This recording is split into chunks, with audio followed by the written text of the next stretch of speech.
So eto na nga po mga idol, Erica Staunton papayagan na nga ba na maglaro sa finals ng PBL para sa Creamline Cool Smashers at Petrogas Angels, Brooke Bansikel at MJ Phillips hindi kinukonsider na import ng Petrogas Angels. Gaano katotoo yan? Pag-uusapan natin yan. Pero bago yan, huwag kakalimutan na mag-like and subscribe. Maraming salamat po.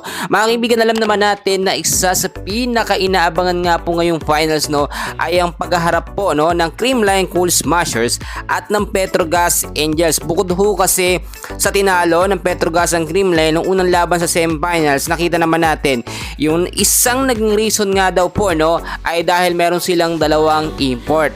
Ito pong si Brooke Bansikel at si Phillips, si MJ Phillips. Pero marami nagsasabi hindi naman daw sila import ng Petrogas. Nagiging very controversial yan at issue dito sa PBL dahil nga po etong si MJ Phillips ay ginamit na import noon ng Petrogas. So bakit sasabihin hindi import mga kaibigan? Phil-am daw at may dugong Pilipino.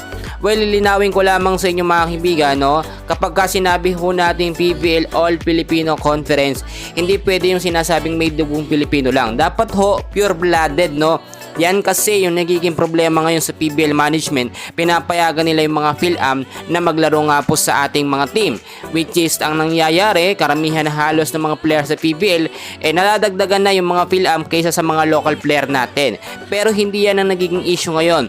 Dahil nga po kinakailangan na magkaroon ng fair or patas na laban dito sa PBL Finals, kinoconsider na posibleng maglaro etong si Erica Staunton sa Creamline Cool Smashers sa PBL Finals para nga po pumatas, o maging patas yung laban dahil may dalawang import po ang Petrogas Angels. Maraming nagsasabi na talagang malakas ang Creamline. Wala namang problema na kahit hindi maglaro si Erica Staunton.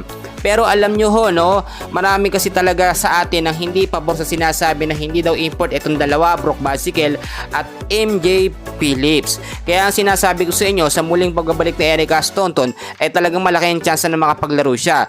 Si Erica Staunton mga kaibigan, kaya ho yan bumalik dito sa Creamline Cool Smashers, maglalaro ho yan sa ABC Cup 2025. Hindi naman ito para lamang maglaro siya sa finals, At syempre sa ABC Cup, i-representa niya ang ating Creamline Cool Smashers sa ABC Cup 2025. So ngayon mga kaibigan ko, kung titignan ho ninyo, may karapatan ba o pwede bang maglaro si Erica Staunton sa PBL Finals dito sa Creamline? O hindi na dapat maglaro? Kahit ho may dalawang import, or sinasabi Phil-am daw, eto nga pong Petrogas Angels. Mga kaibigan, sa sistema na meron ngayon sa Creamline, nakita naman natin kayang-kaya nilang talunin, etong Petrogas. Dahil kung titignan ninyo, natsambahan lamang sila nung semifinals na unang laban ng CCS at hindi na po yun mauulit.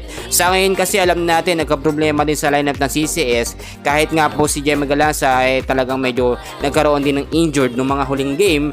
At Alyssa Valdez so far okay naman. Tots Carlos, Pangspanaga, may mga backup din tayo. Nandiyan si MVP Pons, itong si Michelle Gumabaw at 100% na kayang-kayang magkampiyon muli or madepensahan ng CCS ang kanilang kampyonado. Pero marami nagsasabi na dapat daw iba naman ang magkampiyon or iba naman ang manalo dito nga po sa PBL Finals, Kaya dapat daw galingan ng Petrogas. Nakakasawa na daw na lagi naman Creamline. Well, hindi yan nakakasawa kasi deserve naman nila, ginagalingan po nila mga idol. Yan muna ang update natin, and please huwag yung kakalimutan, abangan natin ang finals ng PBL mga kaibigan sa April 8 yan, 6:30 laban ng CCS at ng Petrogas Angels. Maraming salamat po.